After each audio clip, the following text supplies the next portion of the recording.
You'll be getting a call from my supervisor asking how my service was. 5 stars.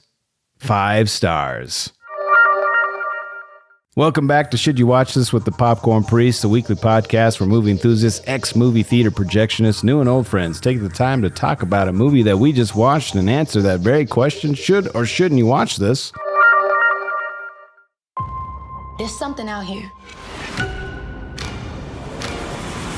Yeah, nah. No. Nope.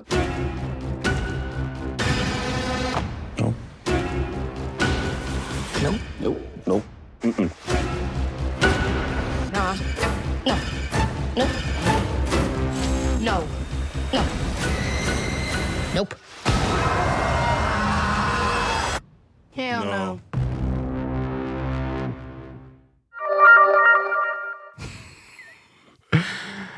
Well, I'm echoing the sentiments a little bit there, but what do you think? Nope, we're in spoiler zone, man. Was there out? I mean, welcome back, obviously, JJ and Gerry Garcia from last week. We are back into part 2 of Nope from 2022. All right, let's just jump right into popcorn trivia. Let me tell you something, pendejo.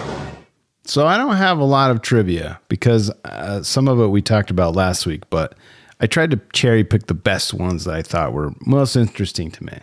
So I only have 2. Writer and director Jordan Peele chose Nope as the title because he wanted to acknowledge movie audiences and their expected reactions to the film. He added that the film is a ride. The title speaks to the idea of the audience reacting to what they're thinking and feeling in the theater. When you tell people it's a scary movie, a lot of time they say nope. So Peele wanted to acknowledge those people with the title and bring them in. This is about the person who thinks they don't love the horror movie, to show them that they maybe they do. I don't know if I agree with that. Yeah. Although I love the title, I don't agree with Peele's reasoning to name it that. I just love the idea that I just don't think there was enough nope factor for the title to be justified, in my opinion. I was just like, yeah, there's a few nopes. Yeah, there's definitely a few nopes, but then I was just like saying, okay. You're right. I was scared about things that were not the main climax of the film. Like, I was super scared of the monkey, the dirty chimp. I was Gordy. Gordy. Yeah, I was terrified of Gordy. Freaking Gordy. I still would love to know what is going on with Gordy. Also, I was terrified of the fake aliens in the barn. That part definitely had me. Oh my gosh. Yeah, that part freaked me out, especially when that one was hanging upside down. I was like, whoa, okay, nope. Yeah, her like the head was like all janky, and I was like, no, dog, get out. And I thought, oh, that's funny that I said get out, but no pun intended. But I wasn't scared about the other stuff. Yeah, but going back to Peele's comments, I feel like I've asked you to go to a horror movie before, and your reply was no. Yeah. So he's a little right on that. Yeah. I am a big pansy, and I have a long history with JJ of him trying to get me to go see terrifying movies. And it's a great time. I think you really want me to go see. We saw a trailer for, I don't even know what it's called, but there was Smile? Is it just called Smile? Yeah. Oh my gosh. That one looks creepy. I was more terrified of that trailer than I was of the entire film of Nope. When that lady, there was a part in the trailer, it haunts me still to this day, that she's in her car and you see this lady like approaching the side of the car, and she's in this like light colored cardigan, and then her head just kind of swivels down and goes upside down, and she's smiling. I'm out. No, it sounds like we need to go see this in a pod's coming. Yeah, we might have just decided on what we're gonna review coming soon, but give the people what they want. Yep. Well put, Jeff. You know what would be even crazier is if we watched this FaceTime live. you? Yeah. and did like a Mystery Science Theater, or maybe like had a camera on my face. That'd be awesome. That That's a would- great idea, actually. That would be I you. think you could pull that in the movie theater, but yeah, when it comes out on rental or not. Yeah, maybe I just mute it and I just put it on YouTube, and you just get to see my face like they did what's his name, Shia LaBeouf, when he was watching all of his films and they had a camera on his face and he was just like smiling and crying and laughing. That's what you'd see with my face, the Popcorn Priest, as I'm terrified and slightly, urinating my pants. Here's my last popcorn trivia. Jordan Peele cites King Kong, Jurassic Park, Close Encounters of the Third Kind, which we mentioned last week, Signs, which is a hot take. Shyamalan. Yeah. The Wizard of Oz as influences on the film. He considers these films as examples of addiction to spectacle, which is a major theme in the film. Yeah, I can see all those influences. I'm trying to think of the Wizard of Oz one though. I guess they're just talking about how like things aren't what they seem, and you're trying to make something bigger than it might necessarily be. I don't know. Yeah. And I guess the spectacle of that being such a huge milestone in Hollywood. Yeah, exactly. Making it color and everything. So anything you guys know about, or, in your countless hours of YouTube videos, is there any trivia that we need to bring up before we get into beefs? Yeah, so like if we go back from last week, you mentioned that the jockey was the first motion picture. Yes. So the guy that filmed that, his last name is Muybridge. Oh, really?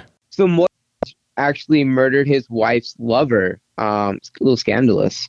And so he pleaded the insanity defense on the basis of he was a very famous nature photographer at the time. Okay. And he would go to great lengths to capture these pictures in nature. So he said no sane man would go to these lengths I do. So no sane man would obviously kill his wife. And so he pleaded insane. Oh, I like it. Little trivia. Insane in That's the membrane. That sounds like a great horror film, if you ask me. Yeah, and the team's the motorcycle guy in the movie. Yes. His last name is also Muybridge after the.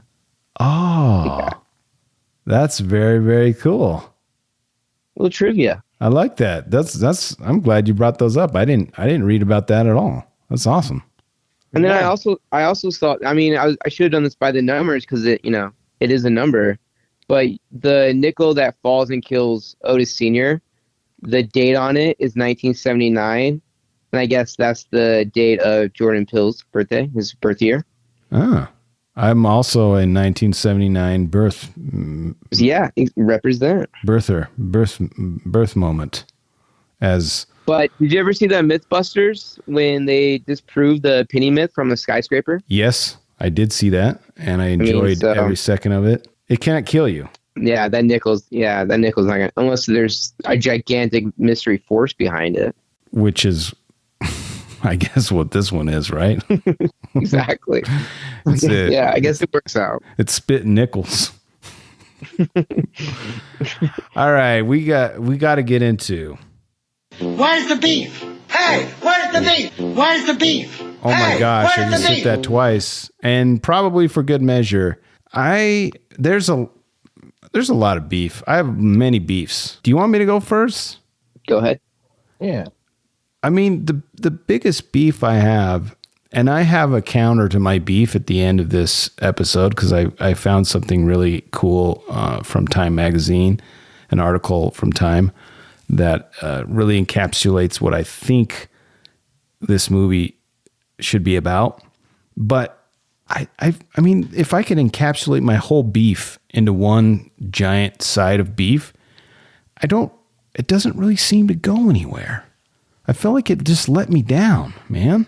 I 100% agree. That's my major beef was I really enjoyed the 2/3 of it.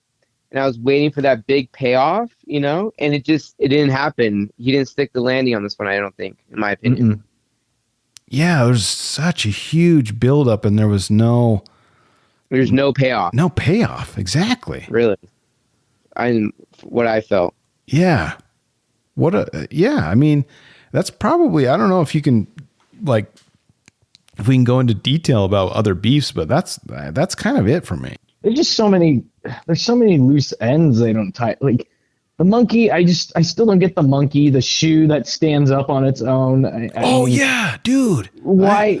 I don't get that. Like, why? What is that? Like, I think we're so I guess the shoe stands for because Steven's character, right? That's his name. Yes. Mm-hmm. Steven Yeun. Thank you. He doesn't look at the Gordy when he's going on his tear. He's staring at the shoe. So I think the alien or UFO, whatever you want to call it, you can't stare at that either, or it's going to attack you. Oh. So it's something related to that with the Gordy not looking at him, because he was the only one that survived that Gordy attack by not looking at the chimp, apparently. Because he didn't see him as a threat or whatever. Because he was just focused on that shoe, this miracle shoe somehow standing upright. Yeah. But what a weird, like, what a weird so thing random to put in there. And not only put in there, but put in there multiple times where we've got to be, It was prevalent. Yeah. I mean, I know it's a love letter to Hollywood, right? There's a lot of references to Hollywood and old movies and old shows. Yeah, I was gonna ask Gerry. So one of the themes of this movie, besides the spectacle, was the social commentary on Hollywood, like workers, I guess, and how the industry treats those people. I was wondering if Gerry was getting that theme, that vibe throughout. Yeah, it's interesting you bring that up, because that's kind of what I was feeling throughout most of it. I'm sure. I mean, they use like the animals as a kind of an example, but it translates to people as well, because after so long, eventually people get tired of it, and then they'll just so to speak rip your face off. Yeah. I mean, that's kind of the vibe I got from it as well. In all honesty, just that's about it though. I'm trying to think of what other themes I guess I got from it, and I can't really think of any other than that. I mean, is it talking about like the spectacle of like, hey, we're I mean, literally jump around, monkey. We're here to see the monkey do the thing you're going to do. I paid to see, we're just like hungry for content and we're just consuming it and we don't even care what happens. I don't know. Yeah, that could be a good point, because they want to film this thing that killed their dad, and and no one cares about the crew, no one cares about the actors, no one cares about it's just about the bottom dollar, the people, almost like the mob in Rome, like they're just hungry for a spectacle. Yeah, I would agree with that. I also think there's like the theme of filmmaking throughout this movie as well. And then also too, grief, because, this brother and sister, they lose their dad at the very beginning by this powerful nickel, right? And they're trying to figure out the whole movie, kind of what happened. And then they want to videotape it and broadcast that and stuff. So it's kind of just how they're going through, I guess, his death. Yeah, and it's also kind of related to their history too, with the fact that their ancestors were related to those actors who were the first ones on film, Mm-hmm. So, I mean, we're already kind of in popcorn puzzles. A sphincter says what? What? A sphincter says what? What? Exactly. So, popcorn puzzles, I mean, beefs and puzzles are kind of like integrated into a giant big patty.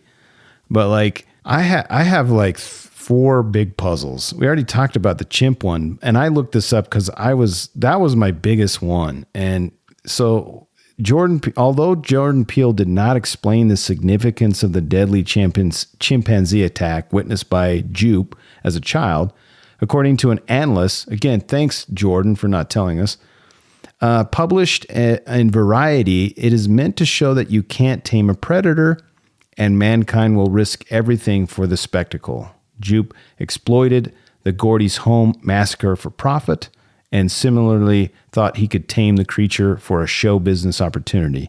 Jupe's survival of the chimpanzee attack gave him the mistaken impression he could tame an alpha predator who are often unpredictable.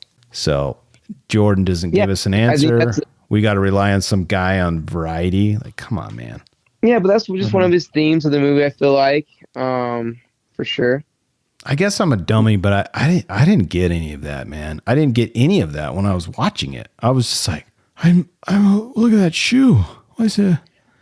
I don't think it's because I don't think, I mean, you're not dumb, Compton. Come on. I mean, well, I mean, I am not dumb. But. I think, and that's just it. I think it's just because it was so poorly explained. That's why, I didn't pick that up either. And like, I certainly know, like, I'm really good at picking stuff up in movies, but it's just, I can see why that makes sense. Like, I probably had that little vibe at some point, but it was so small and unimpressionable, I guess, that it just didn't make me compelled to keep feeling that way about it, like, or to keep getting that sort of perspective on it. Because I mean, I was thinking a whole bunch of different things throughout the movie, and I think this movie does a good job in doing that, but I think it's for the wrong reasons, because it just leaves you like, okay, but what about this? Like, a little bit of questions is good, but I think it just left me with too many questions. Yeah. So super confusing. I agree. Yeah. It dragged. It definitely dragged. I think if it was a little bit shorter, it might not have been, I mean, if you're going to let me down, at least do it within 2 hours, not 2.5, I mean, and like a UFO butthole, like, come on, can we have something more scary? Like it wasn't scary. It wasn't. No. Right? The blood part. The blood part. Yeah, everything leading up to it. And it's like this little weird, fluttery, like tassels, like crepe paper. Like, man, that's not scary, man. That's awesome. This is fun and funny. I don't know. I feel like the trailer was scarier than the actual movie. Correct. I mean, that trailer that I played before this episode, it was tense and awesome. Yeah. Here's a puzzle. I wondered what so after Gordy, the chimp, exits his rampage, he signs to young Ricky, "What happened, family?" That was the sign that he gave him. What happened, family? And what happened, family? Yeah, you killed him, Gordy. You killed him. Gordy went ham. Yeah, went ham on ham and killed all of them. Short-term memory. That chimp went chimp. That lion went lion. What happened, family? Man, they're all dead. Here's another puzzle, and I didn't know this. Maybe you guys did, but when M and OJ meet up with Jupe in his office, M asks Jupe about a framed picture on the wall. Jupe says this picture is a reference to Gordy's home sitcom. You'll notice that this picture and font has a similar resemblance to the Mad TV logo, the American sketch comedy series. Jordan Peele had a breakout role when hired as a cast member on the show back in 2003, where he spent 5 seasons. I watched that show. I don't, man, did you know he was on that show for 5 seasons? I didn't know Mad TV was still on in 2003 and 8. Yeah, true. What? Good point. I mean, maybe that's why we didn't know he was on there. I mean, I didn't watch every episode. Like, I don't even watch in the 90s. Yeah. But yeah, Jordan Peele was on Mad TV. There you go. Any other puzzles that you had other than ones we have already discussed? So at the very end, do you think OJ's alive or it's just a vision? That's a good question. I want to say that he's alive. And I actually read about this too. I think Peele wanted him to die, but the studios were like, dude, we can't have him die. So maybe that's why he made it ambiguous a little. Yeah. I mean, what do you think? I'm not going to argue either answer. I don't know. I can see either way. I mean, do we care? I would say dead though. Yeah.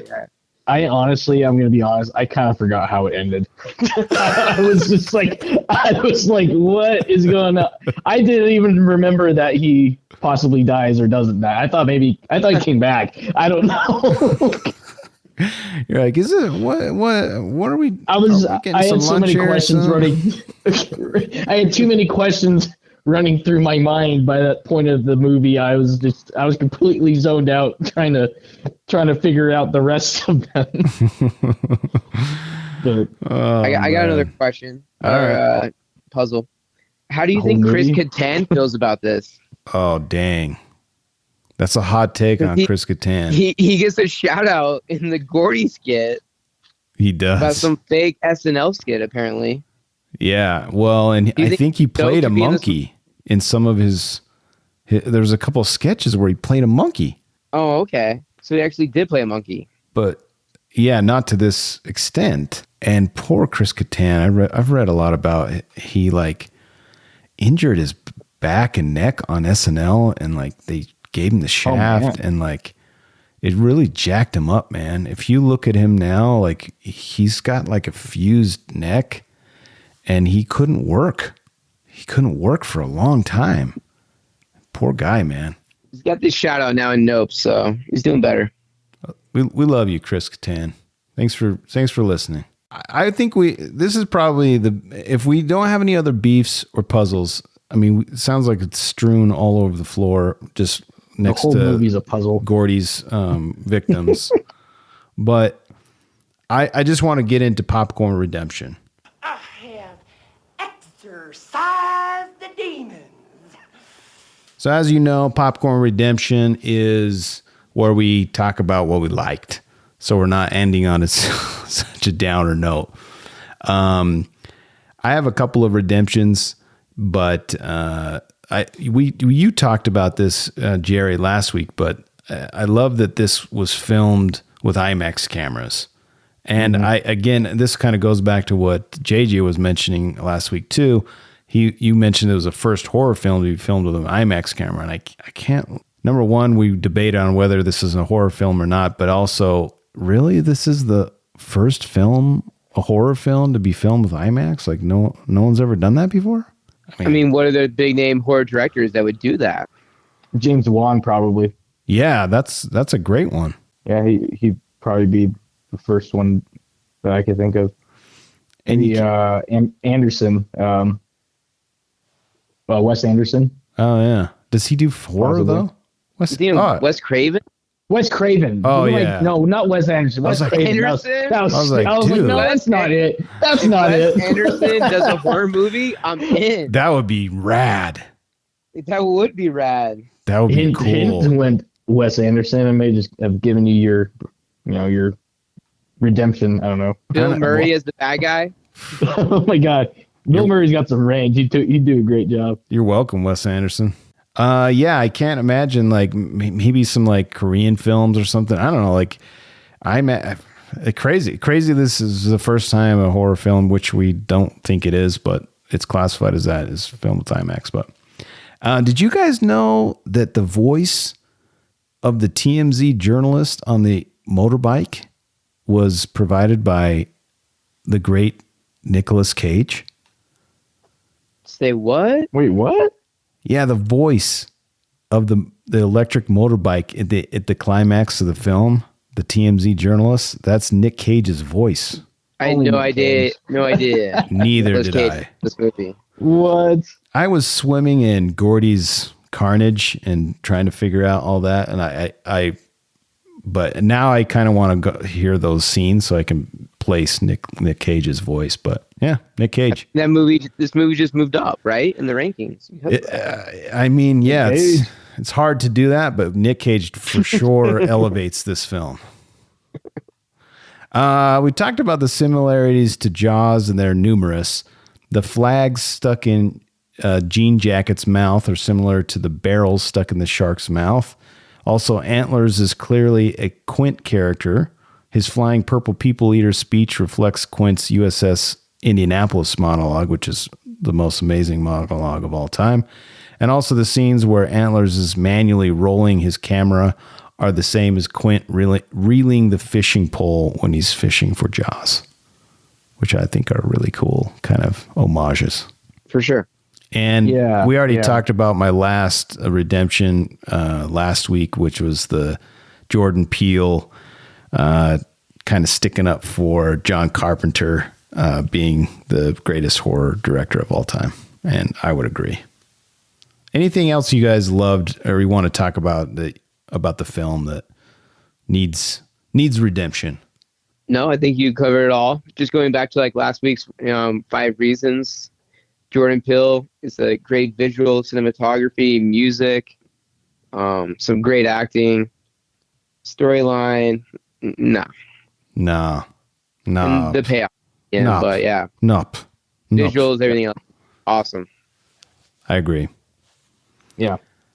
This is hard. This is going to be hard for me to rate this because I don't really like half ratings, although I think I've done that before in my show. But oh man, I think I'm going to give this a small bucket, man.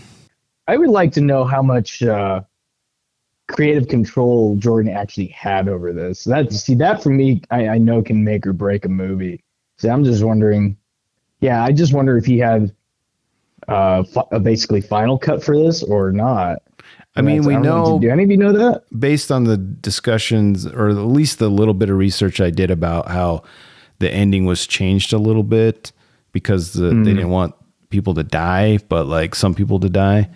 But dude, have you been on sets where you've seen like producers causing issues and like making a ruckus on trying to change things? Have you ever seen that when you were like on any productions? I've seen it like in past. They're a lot better about it now. Like it's more of like a private discussion kind of thing nowadays. But there are some very eccentric yelling.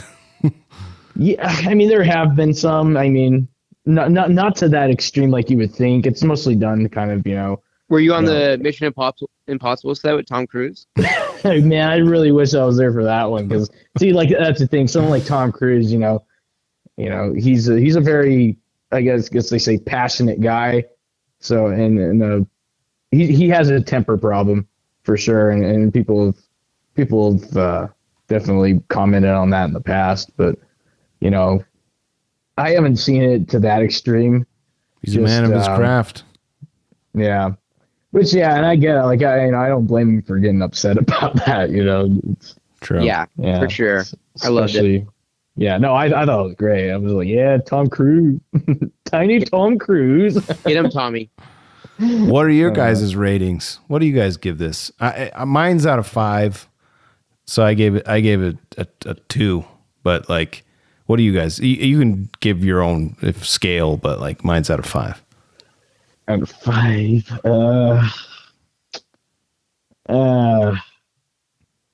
It's hard because visually I really liked it, but yeah, like agreed. Everything else. That's what makes it hard to rate. I think just overall, like probably 2.5 tops. Yeah, I'm at 2. I give it a 3, medium bucket. Medium, I like it. Okay. So we got a small, medium, and then a schmedium. I did enjoy the first 2 more. I would rate those a little higher. Get Out. Definitely. And I was going to bring this up too, like, and this will dovetail into my quote that I'm going to bring up from the Time magazine, but I feel like those themes of Get Out and Us made it more heavy, which I think is great to weave these heavy themes into horror movies. It just made it more, I don't know, thick and pulpy for me. And this one didn't. I was just like, it's not that great. So here's the quote that I read this in Time and I loved it. It was let's quote the people correctly, by Andrew R. Cho and Laura Zarnosa. I don't know how 2 people write an article, but anyway, they close out their article. They're talking about all the themes inside Nope, and you can go read it if you want. But they close out their article by saying, Nope. They say, Nope, we're overthinking it. But the question remains, do we have to have our cake and eat it too? Do we need both a big, fun summer monster movie and a treatise on the follies of capitalism in Hollywood? Or Can we just let Jordan Peele enjoy his cake? A well-deserved dessert after the daring, draining concepts of Get Out and Us. Both of Nope's forerunners delve deep into dark places, The Sunken Place and The Tethered, though central to two timeless cinematic masterpieces, demanded a lot of both Peele and his viewers. The Haywood Ranch, on the other hand, infuses this film with sheer thrills, edge-of-your-seat terror, and the joy that can accompany it. Peele quotes, "There's also a way to watch this movie where you say, look, I've been working all day and all week. I want to shut off and see some wild stuff." So I kind of feel like if I would have shut my brain off even more and enjoyed this for what I think Peele was trying to do, maybe I would have enjoyed it a little more. Yeah. And it is unfair kind of to like judge him on his previous works too every time, you know. Yeah. Definitely. Yeah. It's hard to compare those. Yeah, they're great. Sure. I love both of them. Anything, any parting thoughts? Anything we missed? I mean, I think we covered it from Sharon Stone to everything. So we got it. To UFO buttholes. Chris Kattan. I mean, we covered it all. Chris Kattan, gummies. Shout out. Yeah, it's all in there. Chimps ripping people's faces. Chimps doing sign language, shoes floating in the air, and spitting nickels. Buttholes bleeding on houses. Buttholes, super giant buttholes bleeding on houses. Well, that's it for this week, but I'm with you always. Look for me in the cloud at Popcorn Priest. I love movies and would love it if you'd share the love. Share this with the movie lover in your life. Another way to support the show is by throwing a few shekels at the priest. Visit patreon.com/popcorn priest and see what extra perks you can enjoy. If you made it this far, go give us a 5-star review on Spotify or Apple Podcast. I command thee. And as always, thanks for listening, and thanks to my special guests, JJ and Gerry Garcia. Always a pleasure, gentlemen. Until next time. Exactly. All right, see you guys. And remember, when you watch movies, you can pop off, you can pop in, or pop out, but always bring the popcorn.